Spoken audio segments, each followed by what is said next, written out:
안녕하세요. 노종면입니다. 김건희 여사 모녀가 도이치모터스 주식 거래로 23억 원의 수익을 거뒀다는 최근 뉴스타파의 보도는 법원에 제출된 검찰 의견서를 근거로 하고 있습니다. 이에 대해 한동훈 국민의힘 비대위원장은 문재인 정권 때 문건 아니냐는 말로 의미를 왜곡했습니다.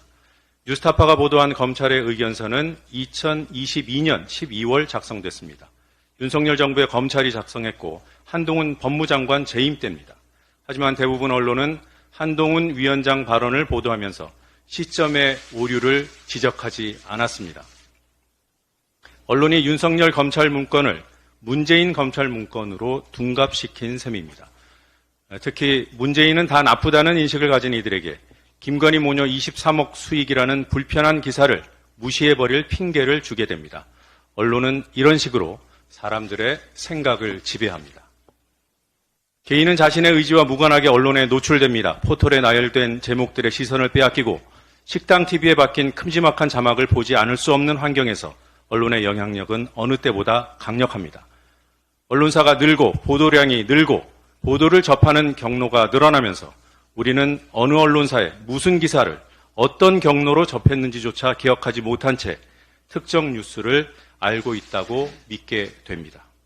언론에 대한 불신과 언론의 영향력은 반비례해야 마땅하지만 현실은 그렇지 않습니다. 언론에 대한 불신이 커져도 언론의 영향력은 계속 커지는 현상, 우리 사회가 안고 있는 치명적인 모순입니다. 이 모순을 해소하는 언론 정책이 언론 개혁의 요체라고 생각합니다. 우리 사회는 이미 악의적 보도에 대한 징벌적 손해배상 제도라는 의제를 공론의 장에 올린 경험이 있습니다. 비록 법제화 문턱에서 좌초하고 말았지만 강론을 둘러싼 이견과는 별개로 여전히 시민사회가 합의할 수 있는 가장 유력한 언론개혁 정책입니다. 합리성과 실효성을 강화해 다시 추진해야 합니다. 악의적 오보보다 훨씬 많은 부실한 보도로부터도 개인과 사회를 보호해야 합니다. 하지만 윤석열 정부는 언론의 시계를 1980년대로 돌려버렸습니다. 개혁은 고사하고 검찰과 방통위가 휘두르는 칼부터 피해야 하는 실정입니다. 그래서 지금은 원상회복이 언론개혁의 전부인 것처럼 보이는 게 사실입니다.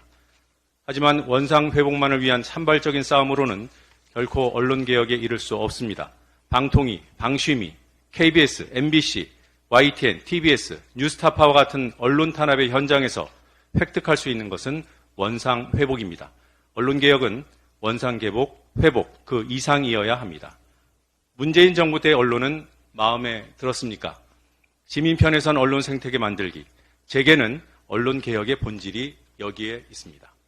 개혁과 혁신이 필요한 분야가 어디 언론뿐이겠습니까? 좌고우면하다가는 인구 감소, 지방 소멸, 기후위기 같은 본원적이면서 대책이 시급한 의제에서 손을 놓게 됩니다. 시대는 말이 아닌 정책으로 세상을 이롭게 하는 혁신가를 요구합니다.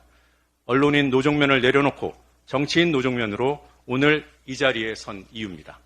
언론인의 한계를 벗고 정치인으로 개혁과 혁신의 디딤돌이 되겠습니다. 이런 결심에 이르기까지 증오정치에 대한 우려를 자주 떠올렸습니다. 증오정치, 한국 정치가 청산해야 할 과제를 응축하고 있는 표현입니다. 하지만 오남용이 심각한 표현이기도 합니다. 증오정치를 두고 최근에 생겨난 현상처럼 얘기하는 경향이 뚜렷합니다. 아닙니다. 해방 이래 없었던 적이 없는 패습 중 패습입니다.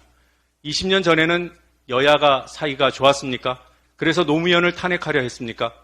증오정치는 양비론의 단골 소재로도 쓰입니다.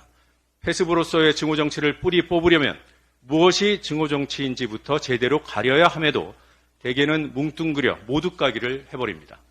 욕먹을 짓을 비판해도 조금만 표현이 거칠면 증오라는 딱지가 붙습니다. 저는 증오정치에 대한 우려를 곱씹으며 앞장서 싸워야 하는 이유를 재확인했습니다. 대중은 싸움을 우려하는 것처럼 보이지만 싸움 자체보다 그로 인한 정책 의제 실종을 우려합니다.